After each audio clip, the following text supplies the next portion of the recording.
Hey everyone, welcome back to the channel. If you're new here, I'm Rob and I talk about high-end collectible comics and comic art. Subscribe if that's your kind of thing. I love to talk about comics and I post 1 or 2 videos a week doing just that. Today, I'm going to do a recap of the recently closed April 2025 Heritage Signature Auction. With this video, I'm caught up with the current auction schedule, which seems like a miracle after the Allentown deep dive took over my spare time in February and March. I've got one video on the Landry Pop auction coming up that is out of my normal rhythm for auctions, but for Comic Connect and Heritage, I'm back on schedule. I've added Comic Link. Things are good. Anyway, some cool stuff traded hands in this auction. It realized $18,534,539, which is about average for a signature auction these days, and is solid for one without a massive individual item like a $5 million comic.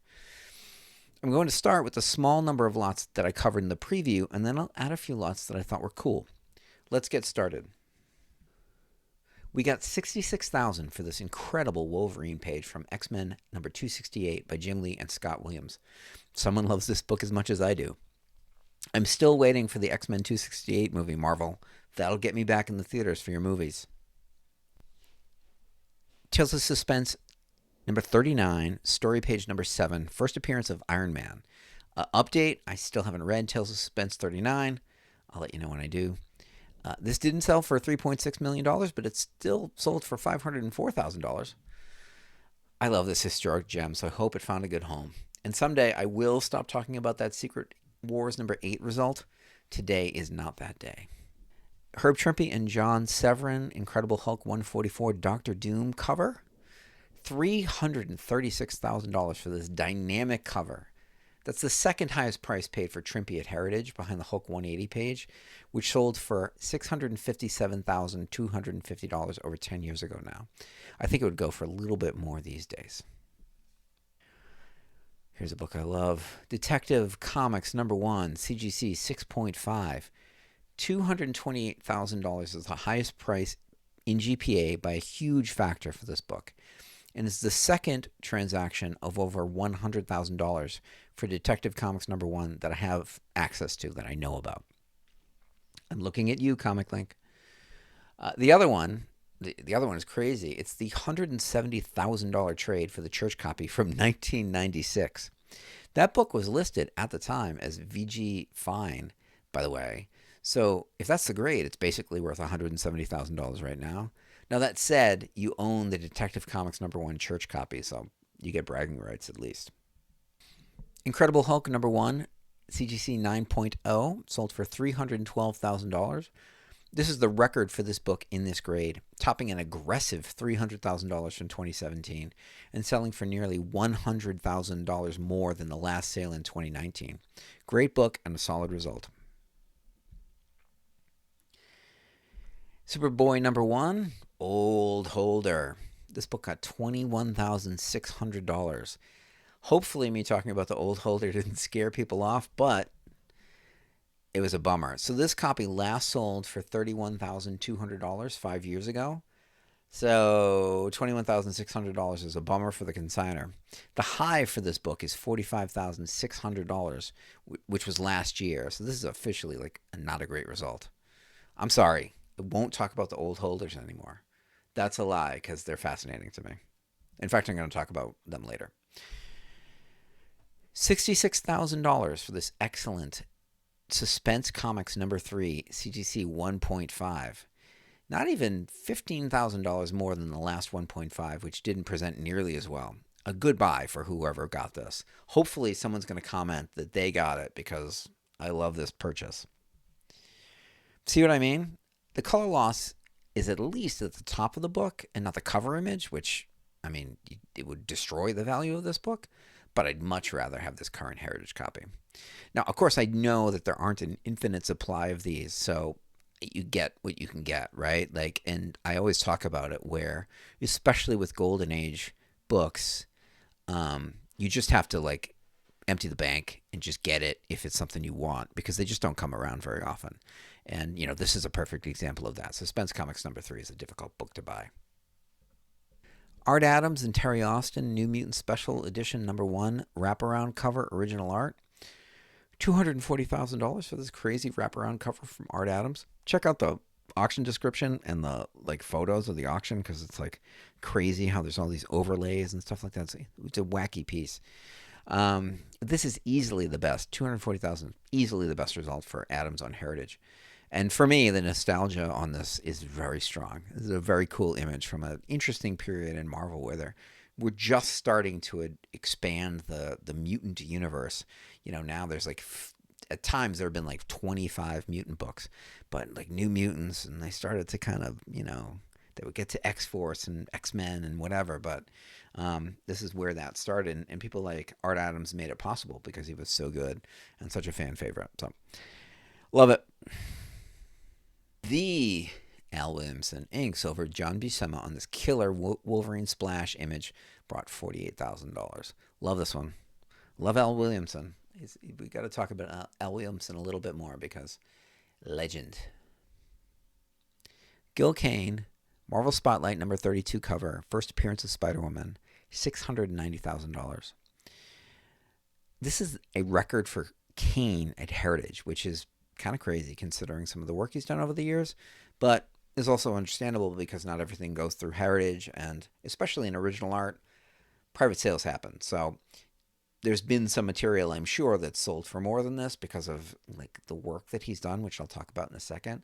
But this is still a record at Heritage, which seems kind of crazy to me because the guy has done some amazing covers and had a very long career, by the way.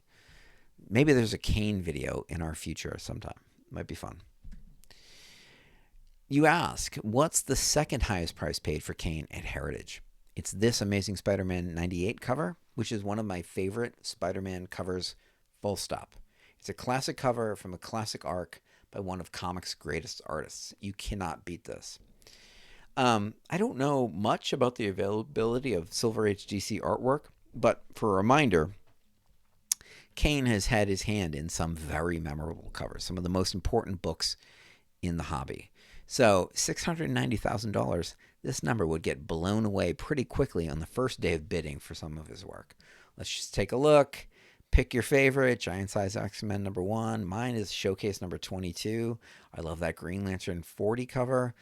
I'm a little biased towards Daredevil 81, which is why I included it. I'm also biased towards Guy Gardner, Green Lantern 59, and the Cosmic Marvel, stuff. So Captain Marvel and the Power of Warlock there. But I mean, pick Blade, first appearance of Blade. It's crazy. And this is just a small sampling of the covers that he did. So there's a lot of opportunity out there to blow past $690,000. Get on it, Heritage. It'd be fun, right? Private sales are fun, but popcorn auctions are even more fun. Frank Miller and Joe Rubinstein, Marvel Comics Index 9B, wraparound cover original art. $180,000 for this stunner of a Miller Daredevil page. I think this is a great buy. I do. I don't know. Maybe you think I'm crazy, but whatever. I know it's not cheap. I mean, I know it. I recognize the words that I say. And I understand that it's not from the actual run on Daredevil. Trust me, Daredevil expert. But it's a published masterpiece, absolute masterpiece by Miller with all the bells and whistles. This is by far a better image than many covers in the actual run. I won't go through one by one comparing this image to some of the covers, but the covers are uneven in the run. Some of them are classic, obviously, but some of them are not that great. And this is a great image. So if you bought this, I am jealous. I'm officially jealous. Sometimes I joke about it. No, I'm officially jealous. So take that for what it's worth. And you can send it to me at any time. My birthday happens once a year. Christmas. Those are both acceptable times to just send me this as a gift. I will shout you out on the channel. Tom Yates, Saga of the Swamp Thing 21 cover original art, sold for $192,000, which makes me so happy because for me, this is a monumental piece of comics history. And yeah, $192,000 is a great result. It interestingly sold for just $800 more than the Bernie Wrightson Swamp Thing #1 cover sold for in 2016. Now, of course, I think that cover would sell for a little bit more right now, but it's nice to see these two right next to each other. Because interesting bookend by a couple great creative teams. Okay, so this is stuff I didn't cover in the preview, and I definitely wouldn't have covered this book in the preview because, well, yeah. Is this a shocking result to me? Yes. $14,400 for Daredevil Annual #1 in CGC 9.8. I sold this Don Maggie Thompson collection copy, CGC 9.4, for $444 in 2019. Today, 6 years later, 9.4s still sell for $300 to $400. 9.6s sell for around $750 to $1,250. 9.6s, with a high of $1,260 in 2023. How on earth do you get from $1,260 in 9.6 to $14,400 in 9.8 when there are 8 9.8s? That's crazy to me. If there was one, actually I would understand it, because Squarebound, Marvel Annual, if two people are fighting out at the top of the registry, they want to have the best. I mean, whatever. I get it. I spent a lot of time looking at my registry scores. I get it. But this is a crazy result to me. I mean, I'm happy to see it. I love Daredevil, right? But I'm shocked by this. And this is the second sale around this level for Daredevil Annual #1 in 9.8. So I don't know. It's crazy. But fun. I mean, it's fun. I love surprises. So that's what I'm here for. Todd McFarlane, Spider-Man #8, Wendigo Splash, page 3. 60 grand for this crazy Wendigo Splash. This is the second auction I've covered this year with a page from this book. I hope someone is trying to put the book back together. If it's you, your secret is safe with me, and I'm rooting for you. Bill Sienkiewicz, Daredevil #6, cover painting, original art, $38,400. That this is my second favorite Daredevil Elektra page from this auction will tell you how much I love that earlier Miller cover. I love Sienkiewicz, and his work on Elektra, Daredevil is right up there with the best artists ever on those characters. So, Action Comics #242, CGC VF 8.5. $22,800. So in a recent video, I said I've never owned a copy of this book, and I think it's cool. I lied. I have owned a copy. This copy wouldn't sell for as much, but I did own one. I found this while looking for some other comics I used to own to share in an upcoming video. And actually, in looking through some of my old books, I've owned more of the 1950s DC keys than I remembered owning, apparently, including this one. Dynamic Comics #8, Chesler, which is important, 1944, CGC 6.0, Off-White White, $56,400. Okay, what am I not an expert on? Cheslers. And this cover is cool. This is a great looking book. This result is crazy to me because I have no background in the publisher, but I don't think I've ever seen this book before in my life. I don't know. But it's great. Super cool. The guy has an exposed brain and a candle, and then the other faces are just amazing. So expressive and wild, and I don't know. I just love it. This is an amazing cover. So I got to learn more about Cheslers. Maybe I'll live stream myself looking through the Gerber guides, and we can do, I can discover books like this by the dozen. Then it'll be fun. I got to come up with a few live stream kind of things and do 3 hours of just me looking at comics and talking about them. It'd be fun. And you guys can make fun of me in real time. Or laugh or cry or whatever you do. I don't know what you do. I don't know what you do when you watch these videos. You cry because the first appearance of Robin did poorly. We had a pretty good result for the 8.0 back in January. I thought people were finally coming around, showing some love for the boy wonder. No. A 5.0, so this is a CGC 6.0, $45,600. A 5.0 sold for $52,000 in June of last year. A 6.5 sold for $72,000 in October of 2024, and the last 6.0 sold for $64,000 in 2019. So this is officially kind of a bummer result. You know, I don't know. It's not a terrible looking book. Cream to off-white, but it is Golden Age, and you get cream to off-white all day. There's kind of a dust shadow maybe on the right edge. I don't know. I don't see anything that like is egregious about this book, so it's a bummer of a result. And I'm going to continue to cheerlead for Detective Comics number 38 because I know Robin is Robin, but it's Batman and Robin. I'm just going to keep saying that phrase. It's Batman and Robin. And we've got Carrie Kelly. I don't know. I'm going to bring it up a little bit. Let's end with a great result for a cool book. And this is a great series. I love Planet Comics. So many great covers. This copy, so Planet Comics number 10, Mile High Pedigree, sold for $38,400. This copy last sold for $14,866 in December of 2018. So this is a great result for the consignor. And I love Planet Comics. So many cool covers. And by the way, I told you I was going to talk about old holders. Look at the label on the old holder. It's a skew. That's from the era where you could theoretically like pull the label out with some tweezers, which I believe happened. So people would pull the label out and like put a fake label in, which is terrible.